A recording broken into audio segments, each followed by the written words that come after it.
photographers. Now, the massive influx of photographers, digital cameras and technology in the last couple of decades has kind of ruined photography, really. Well, when I say ruined, it's kind of made it a little bit more difficult, I guess, for serious photographers, pro photographers, whatever you want to call them, to kind of get out there, because the market's completely saturated. And on the whole, I think, particularly for those who earn a living from photography, it's been quite a negative experience, certainly a frustrating one. Today I wanted to talk about some of the more positive aspects of that, and what I mean by that is more people have got access to photography and we can use that in a real positive way. So today I'm going to put a positive spin on all the negativity around the bloody influx of digital cameras and access to all that. So let's get into it.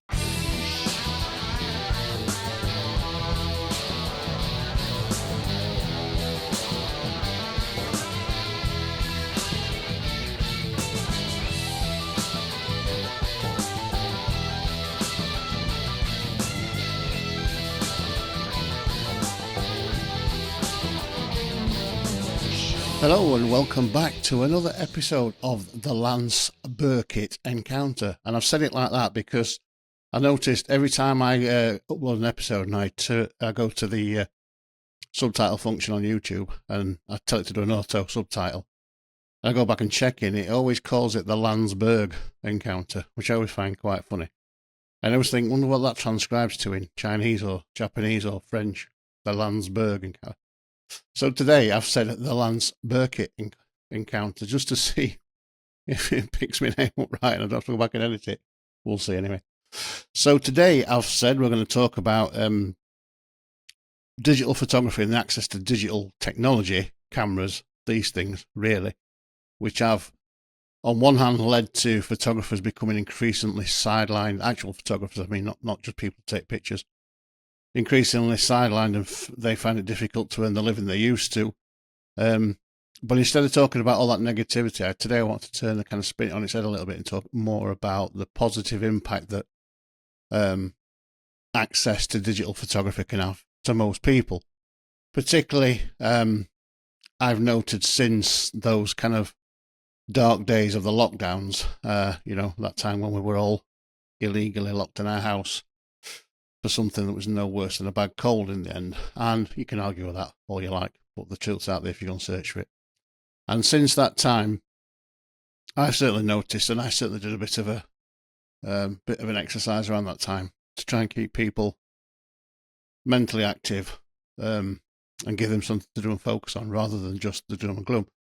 So certainly the last 5 years or so, I've seen the positives out of easy access to photography. Yes, I've spoke about it in past episodes, the kind of like heavy weight put on photographers when everybody can suddenly be a photographer or suddenly thinks they're a photographer, even though we know it's not true. Many people out there are visually literate, so they'll book anybody, won't they? So, but I've covered that a lot. Today, what I wanted to do was to kind of have a little look at the positives that have come out of the access to digital cameras, the affordability for a lot of people. And by affordability, I don't mean people can afford to go out and buy a DSLR. What I mean is, because of the way they've been spun, the smart device, these things, which actually are anything other than smart, they're designed to make you be dumb. And that's all part of a wider kind of plan, which is easy to find if you look. But within that, they've kind of got people addicted to their devices. So I've seen evidenced where people have got a phone rather than eat or heat their house, because everybody's life now is so dependent on that, the hook there. But that's another story for another podcast. But what that means is people don't have to afford a camera anymore. Before smartphones were forced on us, we used to have a camera, digital, analog, whatever it was. And you'd have to have a resource, wouldn't you? You'd have to be able to afford that camera. Now, quite often it might be that you just use your mum and dad's camera that they use for taking embarrassing pictures of you on holidays, which is fine. Or it might be if you're lucky you got one for Christmas or for a birthday, or you might just be able to afford one if you're, sufficiently well off to have a camera. But through the eons, although cameras have become more affordable for the working classes, probably since days of box brownie, the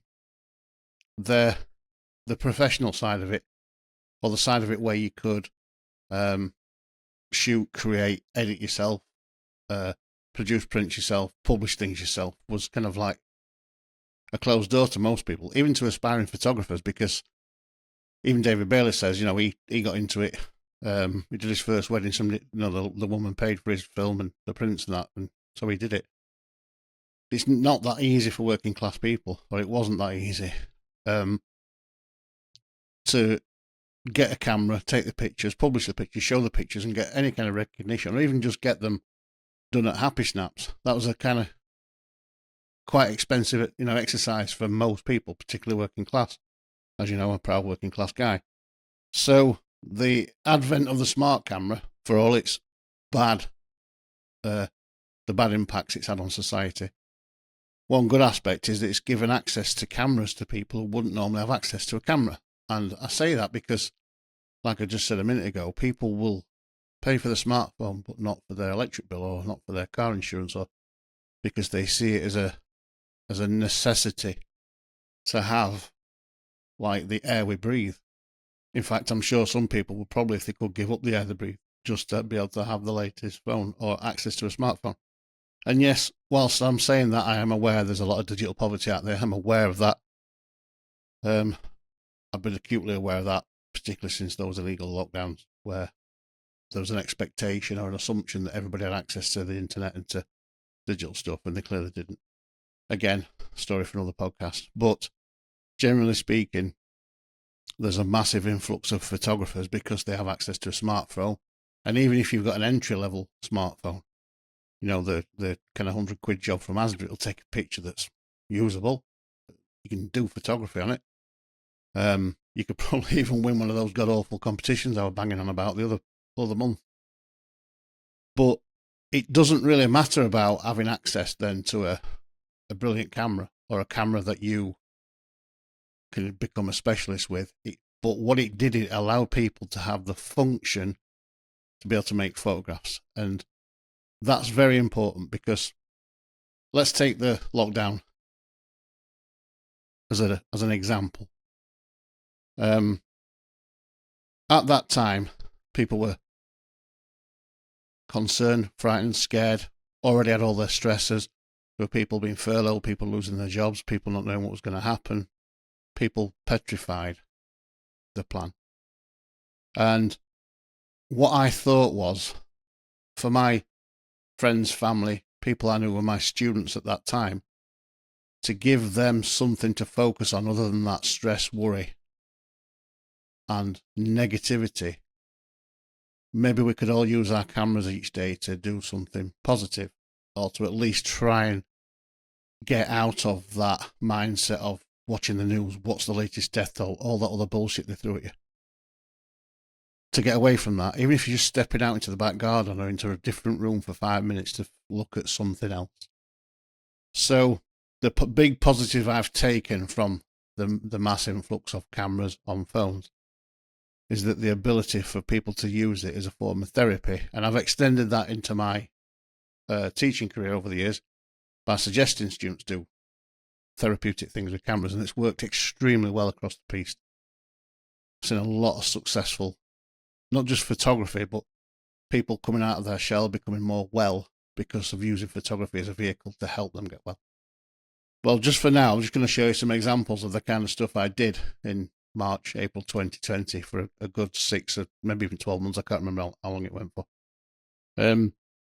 Where I directed people that were in and around my social media, or my friends that I could still see in real time, to pick up the camera and just go and have a go. So I kind of come up with a daily theme. And my two youngest lads at the time, Logan and Evan, ripped the piss out of me because they were at that age where they were getting into having smartphones, and they were seeing what I was doing on social media. And because I'm who I am and I speak how I do and I do all that kind of wondrous stuff, they thought it was hilarious. So even now they'll go back and say, remember when you did that thing on Instagram where today's topic is lines? And I'm like, yeah, I remember, you perib. But what I was doing was just trying to give people, I mean, at that time I still had a relatively decent following on social media, 4,000 or 5,000 people on most channels before I'd binned it off for a good couple of years. And so at that time I was getting quite a lot of engagement, and so I just thought, look, I'm going to do this for myself, just as a keep me sane, to keep me busy, keep me active, keep me thinking. I'm going to set a photo challenge a day that people with a smartphone who can't get too far out of their house, maybe even if they live in a masonette or a flat or a bedsit, they could still photograph something. So I started a daily photograph challenge, which wasn't a challenge in terms of you won something. It was a challenge in terms of challenge yourself to just go and do something other than worry. And so I just dragged a folder of photos from March 2020 that I've got that I saved. So I did use my camera because I had one, and I used my phone depending on what mood I was in that day. So what I'd do, I'd get up, I'd have a cup of tea, do a bit of work, get the phone out, do a video saying, right, today's challenge is going to be XYZ. So, and I did all sorts of things. I mean, I did things like, God, let me have a think. I will look through some, and I'll tell you the kind of themes. The one I remember is, straight off the bat is the lines one. That's because that's what the boys take the piss out of me mostly. So the quest that day would have been find something in your house, flat, wherever you are, that shows either leading lines or straight lines or some kind of line that's a direction in the video. Shoot it, edit it if you've got an app on your phone, or if you've got a camera and you've got Photoshop, edit it and share your best work. So that's what people did, and it was great to see. But myself, I had a great time doing it. I mean, this picture that you can see on screen, off the top of my head, would have been shot with a 7D, probably with a 50mm lens, to create that real shallow depth of field, which is nice when you're looking at, stuff that's not that aesthetically pleasing. I mean, if we look, probably zoom out to 35mm from that, or 28, it's just an horrible fence. I mean, our fence was decrepit then. Not that much better now, to be fair. But when you get up close to things, suddenly they change. I mean, that from 10 feet away is just an awful semi-rotten garden fence, which can do with painting or taking down and replacing, actually. But when you get up close to things, you start to see that they have other stuff going on. So we can see grain, we can see pattern, we can see the lines. So then if I shoot it at a shallow depth of field, which some phone cameras you can, some smartphones you can, because they have adjustment function. How good or how close they are to real mechanical lenses, I don't know, but there's some function there. But you can make an interesting picture. So the theme for that day will have been lines, and that's what I will have created that day. That might have been a different day, actually, but still, there's lines. But within that, when you look at that picture, if we open it in Photoshop, and we can have a zoom in and have a look, even though I think this is only a low-res version. It is, because I'm rubbish at finding files. Let's look at that full screen. Come on. Yeah, I mean, it's a lot more interesting than just a picture of a garden fence. I mean, I could have used the lines on the garden fence anyway, but that, to me, is much more interesting than just the fence, because you've got many of those things that we call, if you're a photographer and artist, you'll have heard of this, but those of you who have not, the formal elements within art.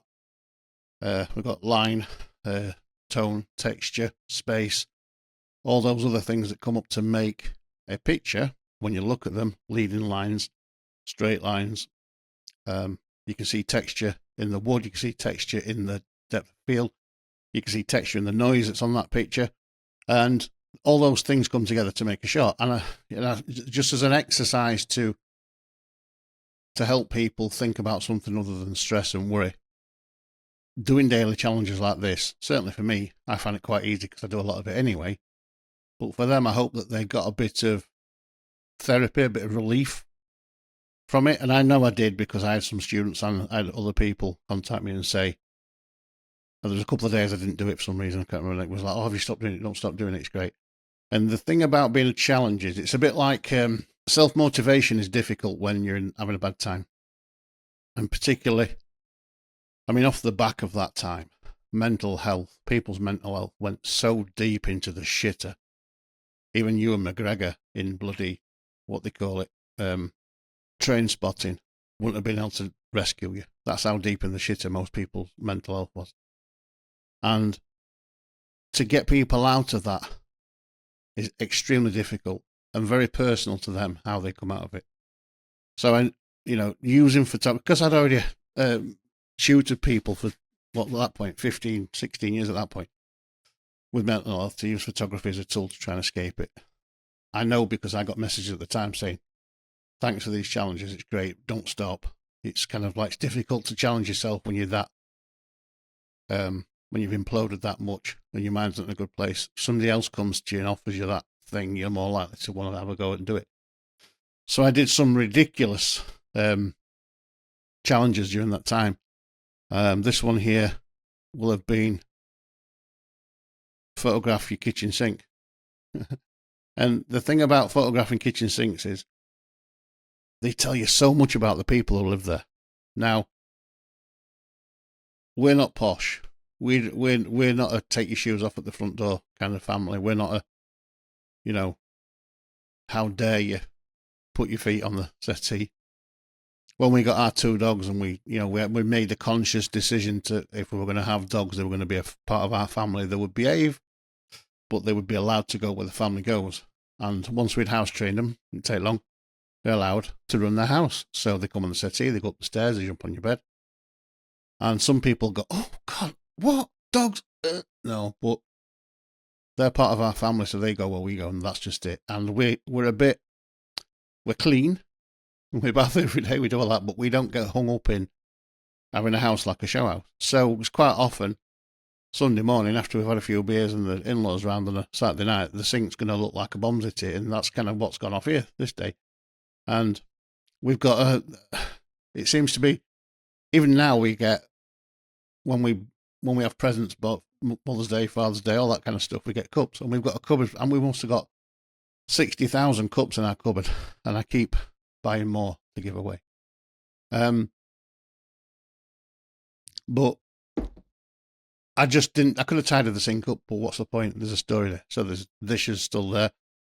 There's a pan turned up. There's knives and forks and a whisk. We must have had something exciting if there's a whisk there. A couple of beer glasses. And it just looks like a tip. But that's the extension of our family the night after a few beers. So I kind of would encourage people to just go, look, don't give 2 shits about what your house looks like. Don't give 2 shits what anybody thinks of you. Go and photograph your life. Today's challenge is kitchen sink. So people will go out, photographing the kitchen sink, sharing pictures.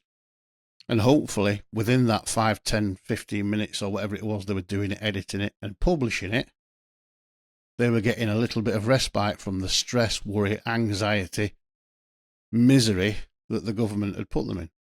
And whatever else was going off in their life, I'm hoping as well, because we all have our own struggles. We all have our daily struggles outside of government interference. Whatever else they were doing in that period, I hoped that they were just getting a little bit of respite. Excuse me. And then where I could, I would go and comment on the pictures where I saw people sharing them. I'd go and comment them and say, hey, well done. Wholly positive feedback. It's not a critique. We're not doing a master's degree. We're just sharing our experience during a miserable time and hopefully having a little bit of respite from the day-to-day misery that's been put on us.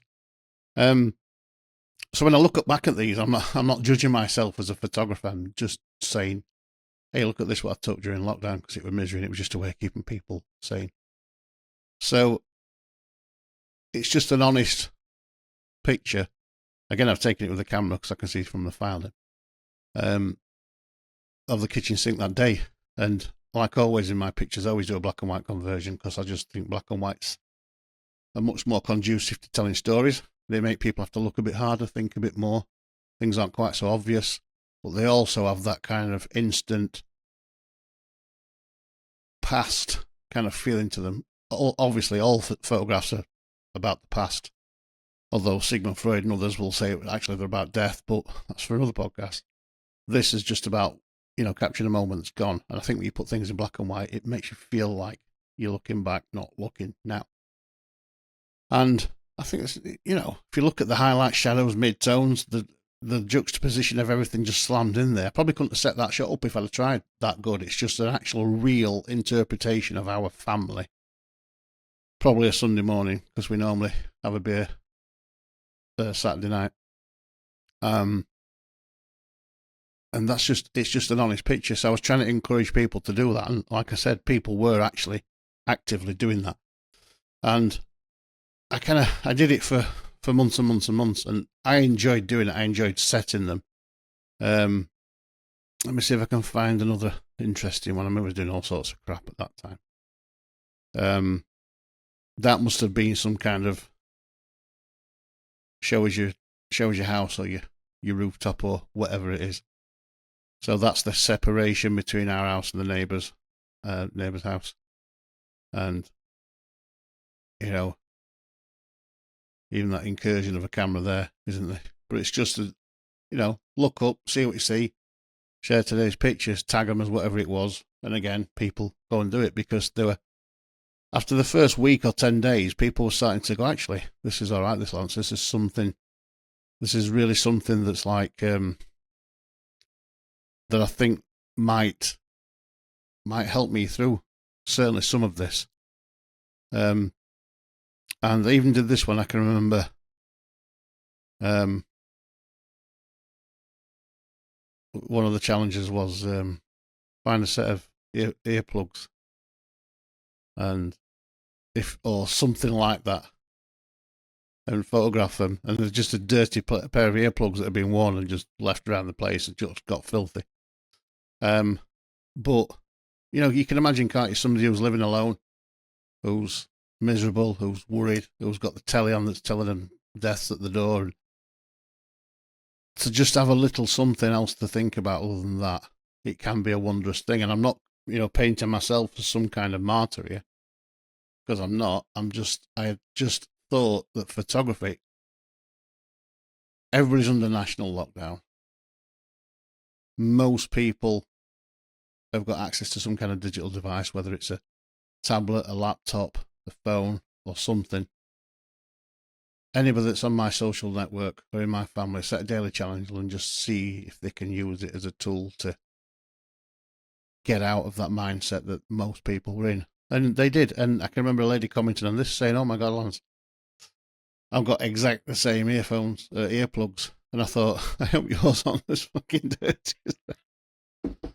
So, turning access to photography into a positive is like, it's difficult for me really, because I see so many rip-off merchants and fly-by-night merchants and other mobies who pertain to be photographers that aren't. But I always think about, if you go back to the 1900s when photography was kind of gaining pace, and there were high street photographers then, there'd be the guy with a little studio with a big hole in the roof for the sun to come in, because flashlights had not been invented then, supposedly. And suddenly the box brownie came along, and so suddenly everybody could be a photographer. And those guys must have thought, what the hell?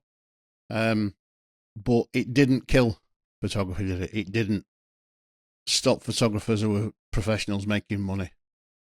It exploded in a different way. So I'm sure those guys back in those days must have had a similar kind of feeling to what we have got now. Slightly different, I think, now that it's the publishing side of things that's different.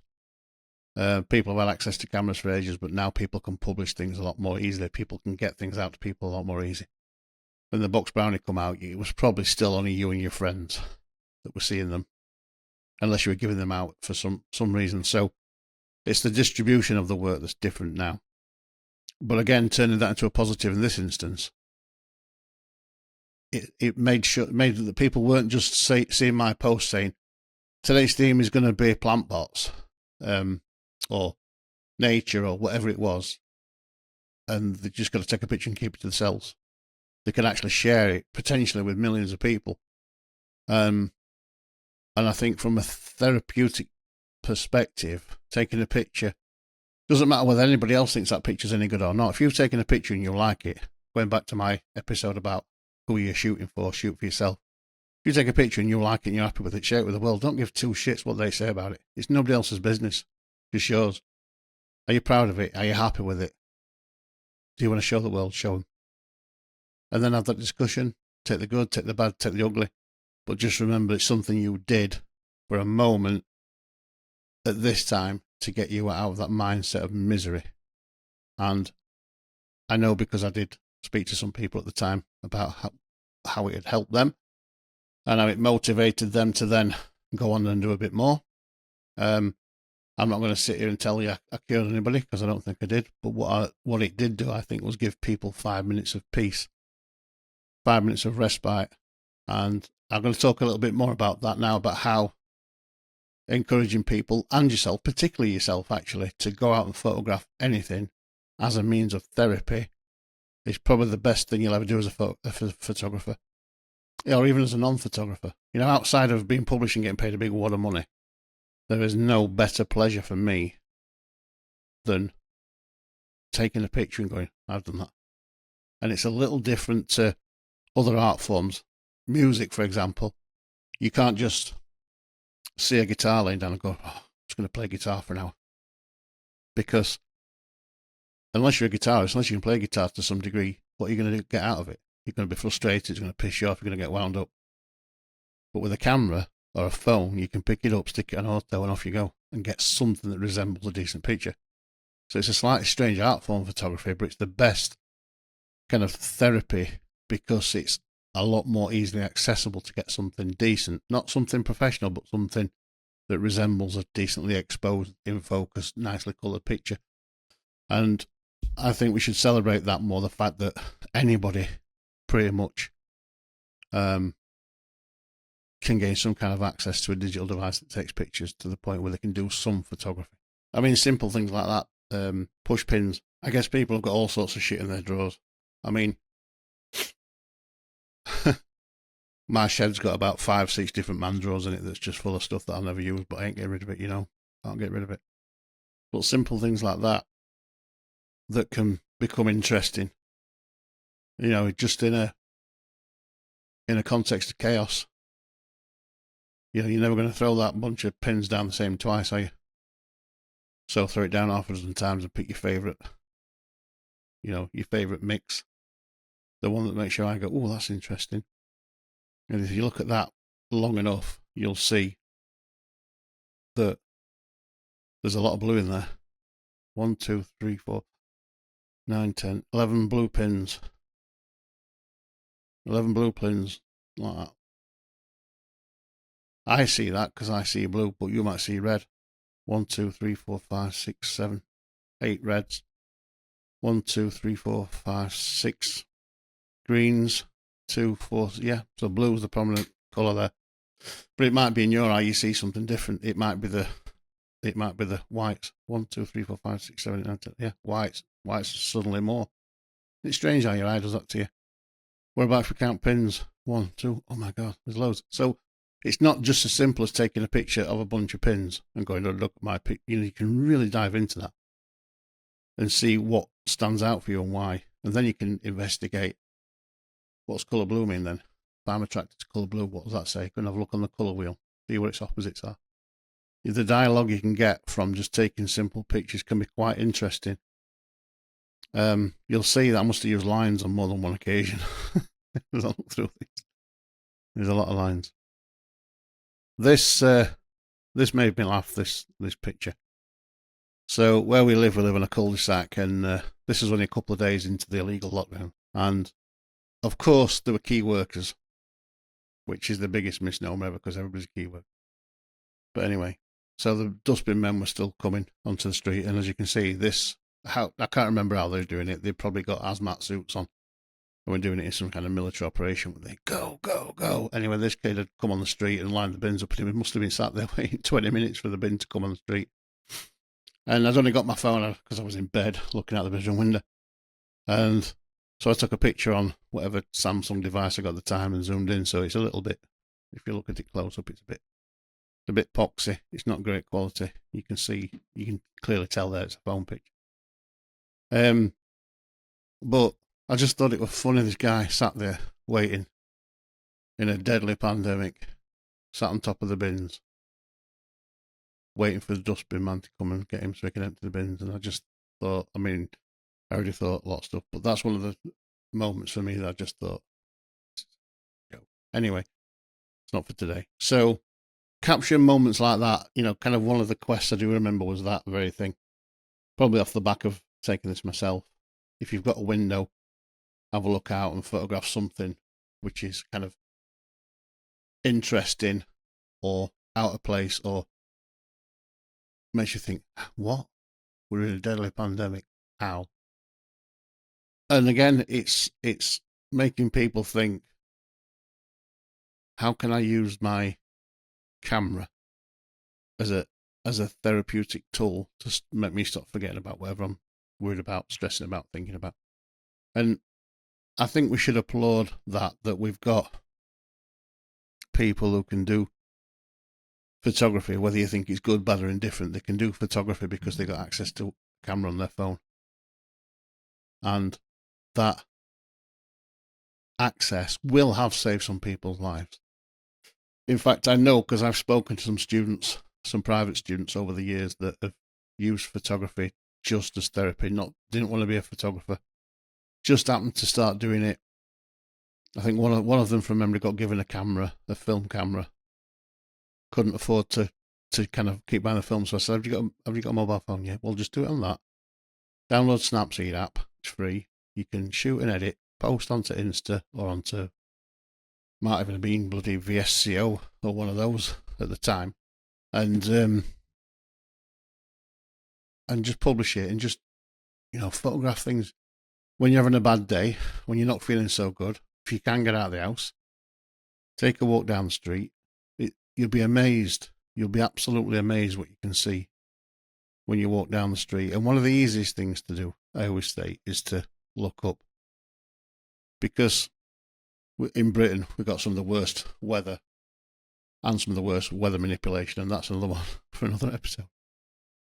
But we've always got then interesting skies, and if you just look up, again, shot with a mobile phone, looking for interesting strata, sky therapy is very, sky photography for therapy is very good. If you look back to Albert Stieglitz and his equivalent series, said this a lot of times on the podcast, big influence on me, and I didn't even realise it until I looked into his work, what an influence he was on me, but trying to show people what you saw in the sky, particularly if you're having a rough day and you're not that mentally well and you've gone out to try and escape, that's a great way to show people how you felt, because what you've looked at and seen is going to be what you show them, and you're showing them then how you feel.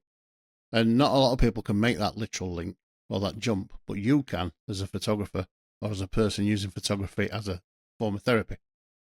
So you can shoot, edit, display, and then if somebody comes to you and says, oh, I like that picture, you can say, thank you. I just took a picture of what I saw and how I felt on that day. And that will build into your edit. For an example, I always tell you my edits are always contrasty because I see the world in deep contrast. And I don't think that's a literal thing. I don't think that my eyes work differently to anybody else's. I mean, my eyes are just as crap as anybody's.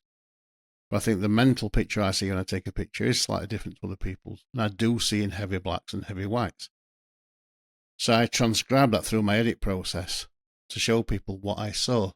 And when you're photographing the sky, if you can do that to a good degree, if you can really point at what you've seen, turn that into your edit, however you edit it, whether it's an heavy edit, a light edit, a mid edit, whatever it is, so long as the end thing looks like how you felt, then you've cracked it. And people will see that. People will buy into that.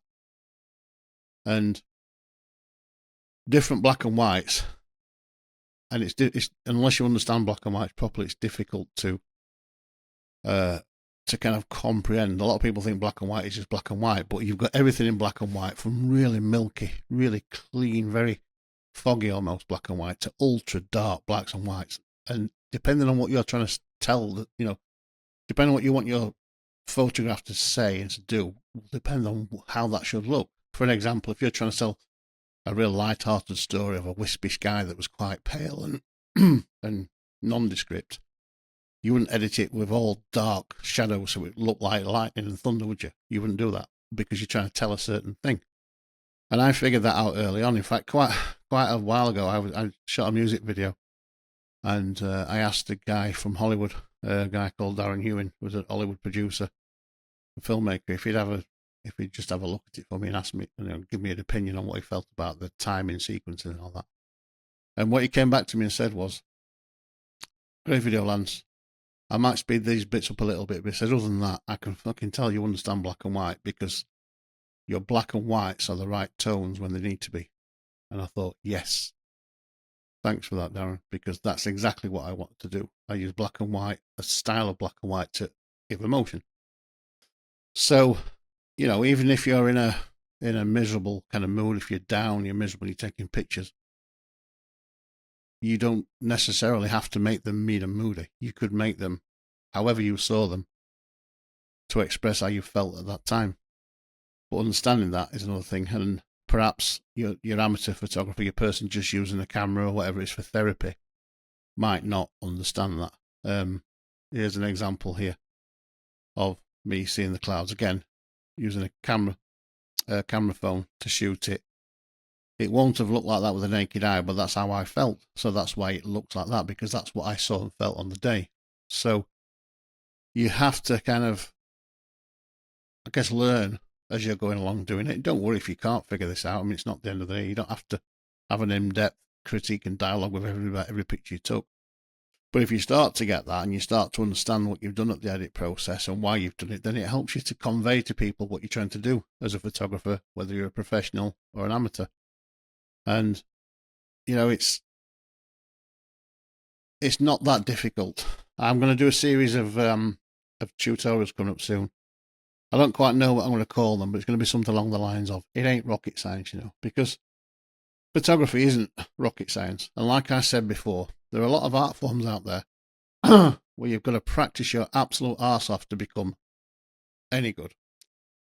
Never mind brilliant. And whilst photography is one to get to the point where you can instinctively do things to the same degree, it's much easier to master the basics and much easier to get to a point where you're producing decent stuff, because cameras are kind of like almost built to help you.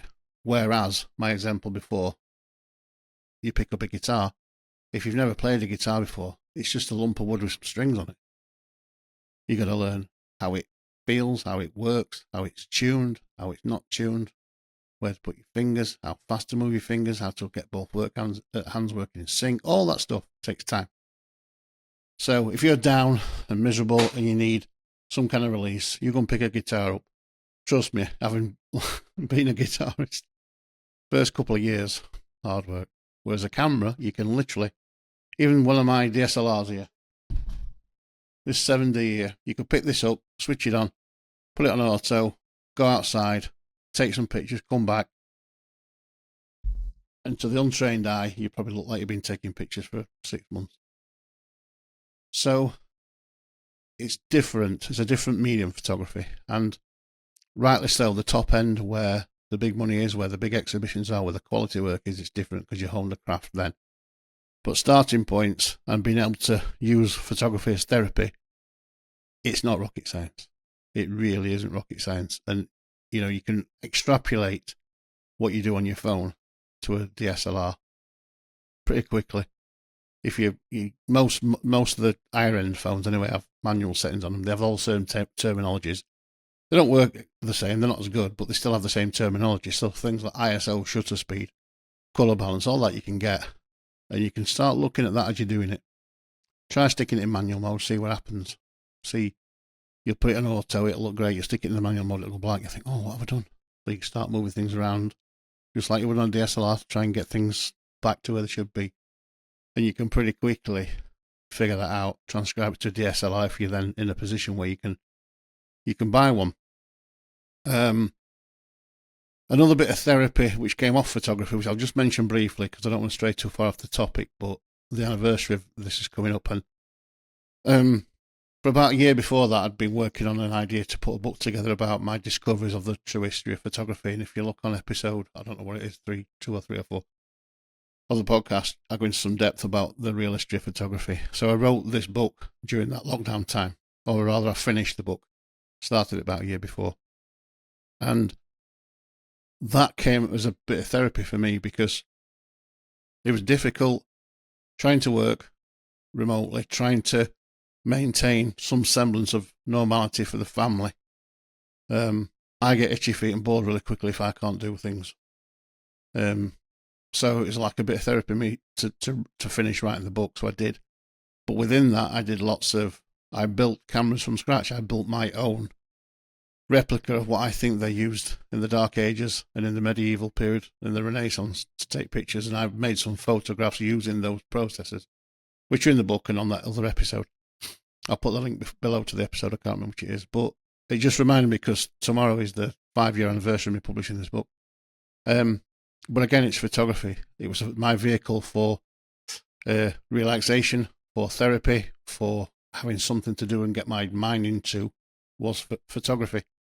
And I would advocate now, anybody that's in a position where they're feeling low or in need of a release or in need of help or in need of any kind of assistance from a mental health perspective, to pick up a camera, step into the next room, step into your bathroom, step into the garden if you have one, look out the window, take pictures. This was just a simple picture of some rather cheap, sorry, Kirst, garden LEDs. Are they actually like fibre optic things, which are like flowers? But again, shooting a close up of the camera and a 50mm lens and getting some real shallow depth of field, and at a glance it looks a bit like fireworks, and just juxtaposing that kind of stuff. I did another one. I think another one I did was turning night to day. Was trying to find somewhere of turning day to night. Sorry, so go out and shoot in the day, but make it look like night time. And I've got that many pictures in here, I can't even find them now. There it was. So shot during the day, but underexposed to make it look a bit like it was in the evening. And I think I even used a bit of onboard flash for that one, if I'm honest, just to make it look a bit like that.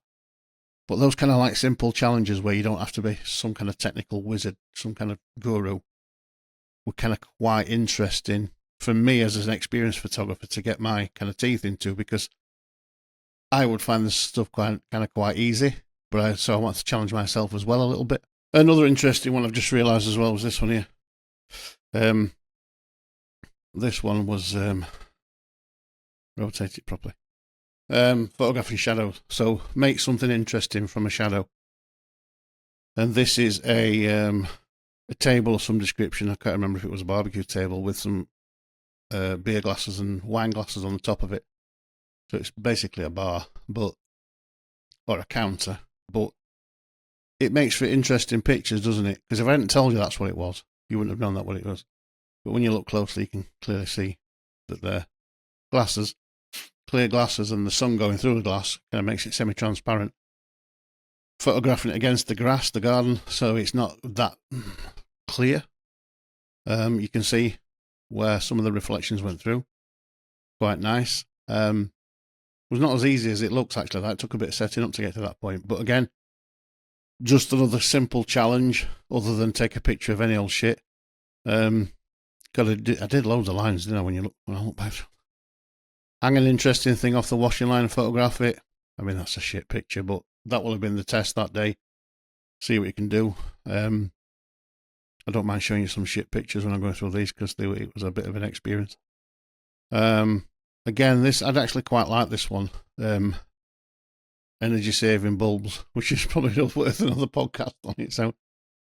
But again, just photographing the bulb on the phone with a low setting to make it look dark. And then again, I think when you change to black and white, it just becomes a different picture. Use rule of thirds to position it. You can see that, can't you? I might overlay the rule of thirds on it when I do the edit, just so people who don't know what that is can see it. But just simple things like that are helping me, and hopefully helping people who are seeing these challenges on Facebook. Where else did I put them? Instagram, Twitter. Twitter, when Twitter was good for photography, before it became the cesspool that it is. and just trying to find interesting things. I mean, I'm a sucker for shadows. I mean, that kind of thing. Front door key in the shadow, lovely. So like almost like a piece of fine art. Shot on the phone, converted to black and white, nice bit of contrast. Door handles slightly overexposed because it's difficult on a smartphone to get everything how you want it because they're a bit meh. But as a project for a morning to upload, to get a bit of feedback on, to share with people, to have a discussion, get a bit of therapy, it's a pretty simple concept and it worked pretty well. I was quite happy with what I got out of that kind of whole time. Even a selfie on the back garden, that must have been do an interesting selfie of yourself. And I think that must be early morning. I've gone out in my bathrobe, and that's what's flapping about behind me. I mean, I don't even know if the dates are on these because sometimes they. Oh. Yeah, so that's only like 7th of April, so we're still in that first phase of stupidity there. But I'm out in the garden with the robe on, thinking I'm Superman, taking the picture. Simple things like that to help me and others kind of go about their day, learning. Another one, looking down through the top of a glass. Little bit of liquid in a glass, look down, zoom in. I mean, that in itself could be a discussion, couldn't it, forever? What is it? What the hell is that? It could be a photo, one of those photo caption competitions things, isn't it? What is this? And then you zoom out and you go, oh my God, it's a glass with a bit of liquid in bottom. Well, photography as a tool, as a therapeutic tool, it's got to be one of the most accessible ones. I mean, another example would be if you do art, you go to art therapy. You see them all the time, art therapy courses. You've got to learn to paint, learn to draw, learn to do something. Unless you're just going to go abstract and just literally throw shit on the board. That's different. But photography, again, pick the camera up, pick your phone up, stick it on auto, go and point it at something. Yeah, they'll be all over the place. Yeah, they'll be a bit crap. Yeah, they'll not be the best pictures you've ever seen, but that's a start, and it's a way of going, oh, I had 10 minutes off. For that 10 minutes, I just felt human again. I felt like I got my brain back. I felt like I got some order to the chaos. And I don't think you'll find a more accessible, a more welcoming, a more instant art form than photography for helping you therapeutically. So back to my initial point of today's episode is that while it generally speaking frustrates the life out of me that we've got photographers everywhere and everybody can be a photographer, and the quality of photography's got worse because everybody's got access to cameras and everybody can do pictures, I think we should suck that up and celebrate the fact that anybody can do pictures. Because eventually it will breed more good photographers, but more importantly, it will give people access to have some therapy. And I think particularly post COVID, people's mental health is in the gutter, and we need to do everything we can to help people get their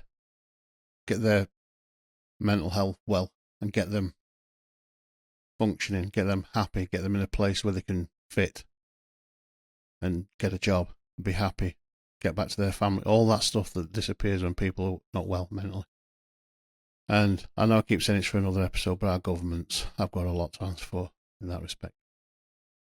So that's it really for today. Not the longest episode I've ever done, not the most exciting episode I've ever done, but I think it was, I just wanted to point out the good aspects of having so much access to photography and being able to shoot and share. And I think we should embrace more of that. And we should probably be a little bit, me personally, I should be more fair on people who are posting stuff just for the love of it and sharing work just because of the love of it. Because if you flip it around and look at what AI is bringing to the table, I mean, AI is doing its best. And again, this is another thing that's not happening by accident. None of this is by accident. Just off the back of my rant the other day about Vogue magazine with the AI models.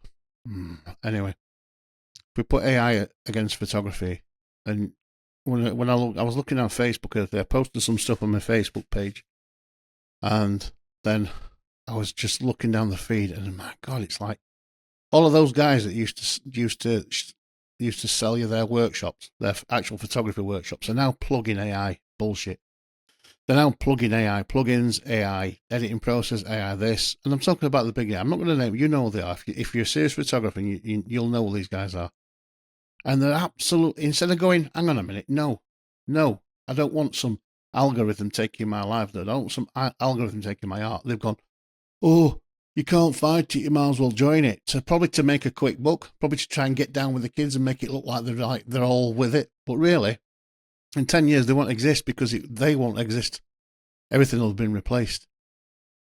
So encourage people to take pictures, encourage people to use their camera phones, encourage people to use whatever device they can get their hands on to take pictures, and don't encourage them to engage in AI, particularly from a shoot and edit perspective, because I don't know if you've noticed, anybody that uses Instagram, I don't use it probably that much. I post some days because it frustrates that the algorithms and all that just get me. I just haven't got time for it. But if you're a headshot photographer or model photographer or portrait photographer, actor photographer, all that kind of stuff, the stuff you'll follow on there, I guarantee you, it feels like now that 2 in every 3 people you see are fake. You'll see a model or an actor or an actress, or even the band. There was a band, wasn't there? They got a band that came out with AI. And you see the picture, and you think, well, that's a nice picture. I'll have a look, might follow them. You click on it, and it'll say digital creator. And you just know it's AI. The whole fucking shebang is AI. So they're already trying to replace photographers. So let's do everything we can, whether it's with one of these babies or one of those babies, or with, I don't know, a roll of that stuff, whatever it is. Get people into photography, get them into it, whether they're doing it for leisure, for pleasure, for professional, whatever it is, get them into it, get them shooting, get them using cameras. Don't let the powers that be win. Don't let them shut us down. Don't let them have us ending up all on, universal income, doing nothing. Fight it. That fight starts for photographers here. Oh, that's a rant for another day. Anyway, thanks for listening. As always, I'll be back again next week with another podcast about some other wondrous thing. I'll try and keep it positive, like today was mostly positive. But in the meantime, have a great week, month, year, whatever you're doing, keep doing it, do it well, and then just keep enjoying the photography. Let's make photography the thing that wins. Cheers all. Thanks for tuning into the Lance Burkitt Encounter today. I really do appreciate you spending some time with me here in the world of photography, education and reality. If you enjoyed the episode and feel like you learned a bit of something, do me a favour, like, subscribe and share the channel with somebody you feel really needs to hear it. And if you're able to, and if you'd like to, please head over to lanceburkitt.com/shop and treat yourself to some of the Lance Burkitt Encounter merchandise. After all, that's how we're going to keep the channel and the podcast alive and completely independent. Until next time, keep shooting with purpose and stay true to yourselves. Cheers.